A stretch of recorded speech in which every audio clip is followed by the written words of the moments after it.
Hello, everybody. First of all, we are very pleased with the governor's announcement today that due to the state reaching 70% vaccination rate, that almost all the restrictions relative to COVID are being lifted. Almost all, but not all. But for most part, the social settings, weddings, other venues, all the restrictions we've really dealt with for the last 15 months or a little bit less than that is all being changed, and those are being lifted. We understand there are still going to be some restrictions based on individual businesses. We've not been given any update on large venues, say like the Red Wings. We're waiting for an update on those, but we do know that when people are vaccinated and going to these venues, they're pretty much free and clear not to wear masks. One thing we do tell people is that even given the governor's restrictions being lifted today, individual businesses or venues can still require masks. I tend to carry one in my pocket out of respect for people if I go someplace. I was at the post office last week. They mandated you wear one inside. I did. So those things may pop up, but overall, I think we're really in a good place. And it really is because people have followed the rules for the most part. When you have 70% of the entire state of New York being vaccinated, I think it's a great accomplishment. And I really credit from the governor's team right on down to our local public health officials and organizations on the ground here in Rochester in the Finger Lakes region, just with great teamwork, great support, great help to get here. But it's a big step on a return to a normal life, which we all want. We're all tired of COVID. We're all tired of all the restrictions and all the things that really have impacted our lives going back to March of 2020. And so again, today's announcement has been met with a great degree of happiness and joy here, and happy to answer any of your questions because there are still some questions out there relative to certain events. The CDC guidelines in some areas have not been lifted yet, but I think overall, if you saw with the slide today the governor put out, this really impacts probably 90% of our activities right now that will be restriction free. All right, why don't we start with 13 WAM. If you have a question, please feel free to unmute your microphone.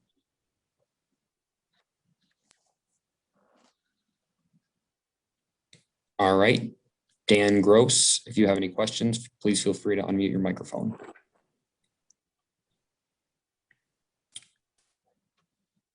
Lowell Rose, if you have any questions, please feel free to unmute your microphone. Hi, Bob. This is Lowell from Spectrum News. My question is, I know it impacts the majority of the places. What industries would you say prior to today had restrictions that it will be a major lift for them after today, starting today? I think it's a great question. I think, wedding venues, other gatherings, I think movie theaters,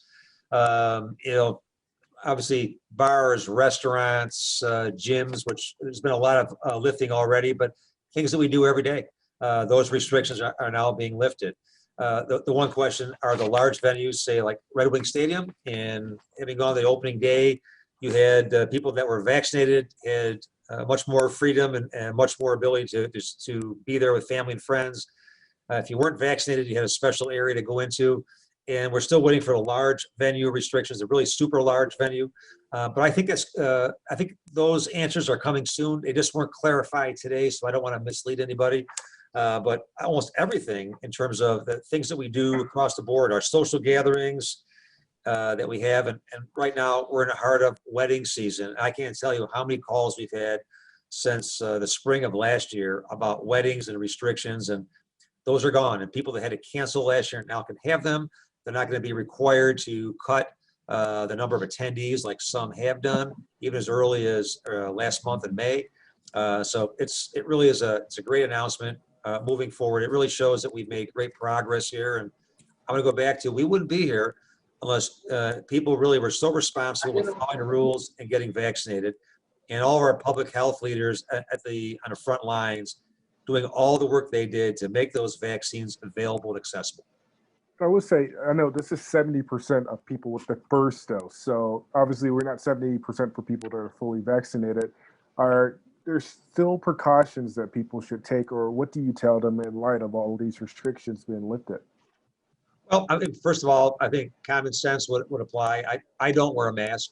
I'm fully vaccinated by 2 shots. But if I go to a business that requires them, I will have it. But I think we learned a lot last year. And we look at the lack of deaths relative to the flu in 2020. It reinforces the fact that I think we've accepted a lot of deaths every flu season, that by virtue of what we did with COVID in terms of social distancing, mask wearing, hand washing, disinfecting, really did work. And maybe we don't go full throttle next flu season if we don't have to, but I think we learned that some things really do matter. And now we're back. Everybody's hugging, kissing, going to events, seeing relatives and friends and family again. I would say just, use common sense as best you can. And we learned a lot in the last year, and I think we just use common sense.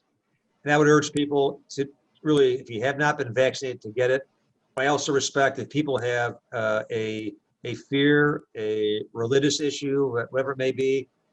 If they don't want a vaccination, then I respect that as well. But if you don't want that, then I think abide by the restrictions that are still in place for the CDC and the state, and accept those. And I do think if we do that, we'll be fine. And at some point, we'll get beyond it. But right now, I think COVID is still out there.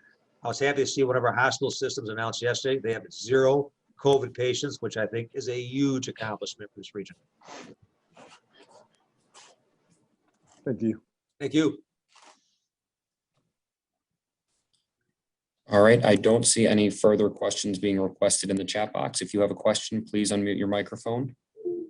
There, this is Stephanie from News on NBC. How's it going? Hi, Stephanie.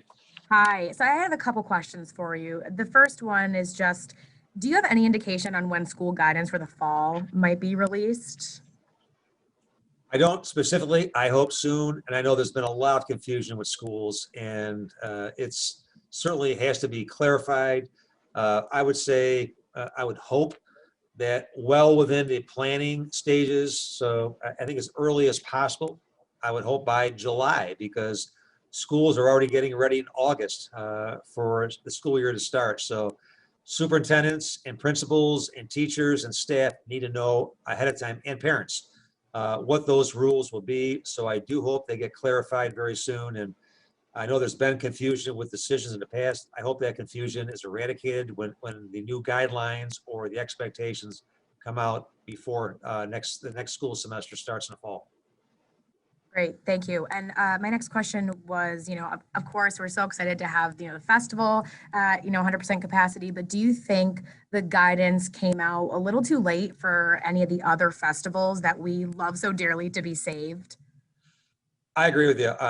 Having been a constant patron of the Park Avenue Fest, the Jazz Fest, Cornhill Festival for a big part of my life, I can't speak to the timing. I do know if you were a festival organizer, say the Jazz Fest, you have to sign contracts with musicians when they don't know what the specs and the guidelines will be.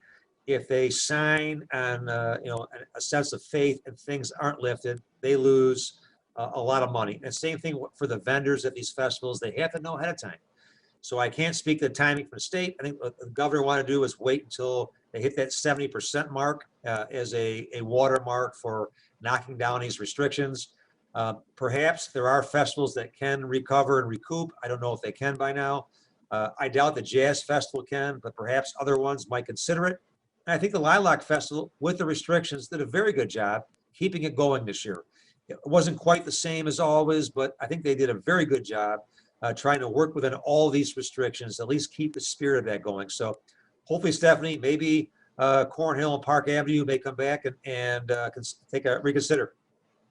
Cool. And if everyone's okay with it, I have one more question. It's kind of piggybacking off of what Spectrum's question. I know you said obviously this is an exciting time, but in the back of your mind, do you have any concerns that this is too soon, considering we only have half of the population vaccinated, so it's 70% of adults, but it's 18 plus?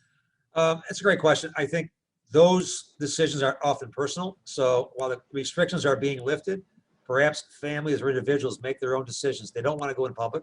They might not want to go and be around a lot of people. They might want to wear a mask. I think those are things people have to make their own decisions.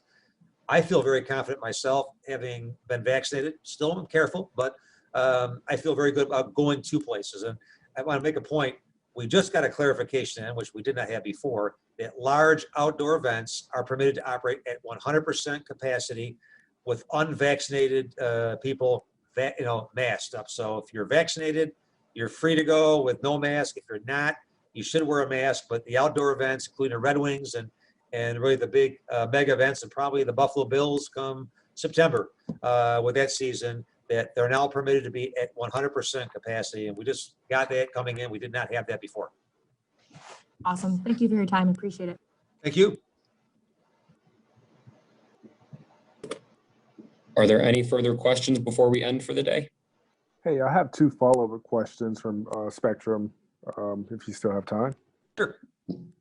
Hey, so with the restrictions being lifted, one mind makes you think that some people may think it's over and they may not get the vaccine. What do you still do to those communities? I know here in Rochester, we have 2 zip codes for sure that vaccination rates are just low, really, really low. So what's the effort now to get those people vaccinated? Great question. The 2 zip codes are 14605 and 14613. I grew up and spent a big part of my life in 14613. The accessibility has been there. And kudos to both the city and county and the vaccination hub for being accessible, being mobile. I do think people have to take responsibility themselves and get out. It is accessible. And I think it comes down to neighborhood groups and churches and other organizations encouraging this, reinforcing how important it is.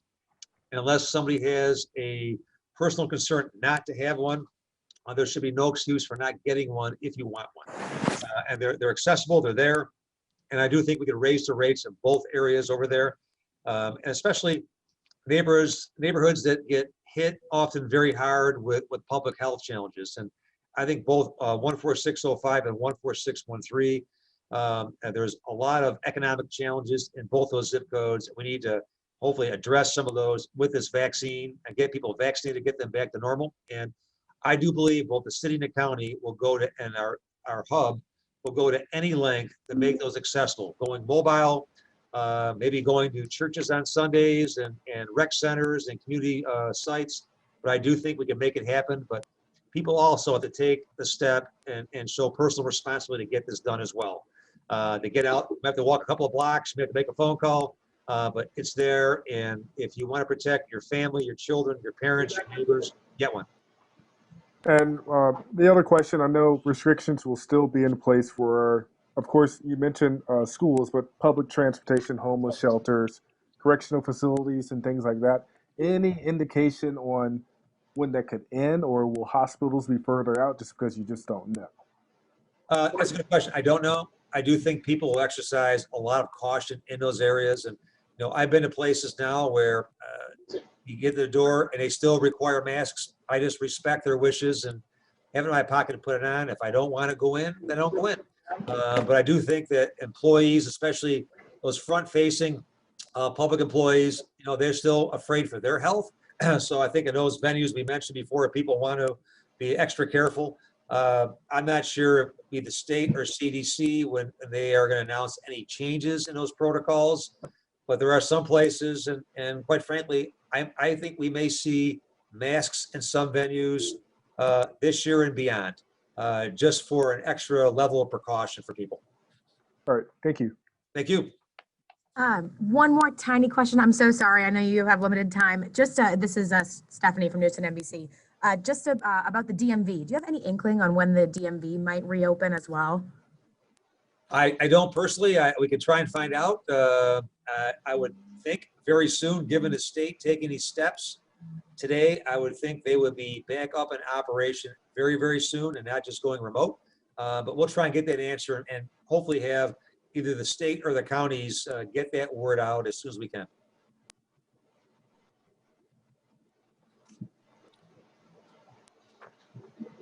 All right, we're right at 3:15. Thank you all very much for coming. Any follow-up questions can be sent to chamber@greaterrochesterchamber.com. Thank you, everyone. Thank you. Thanks, guys, very much.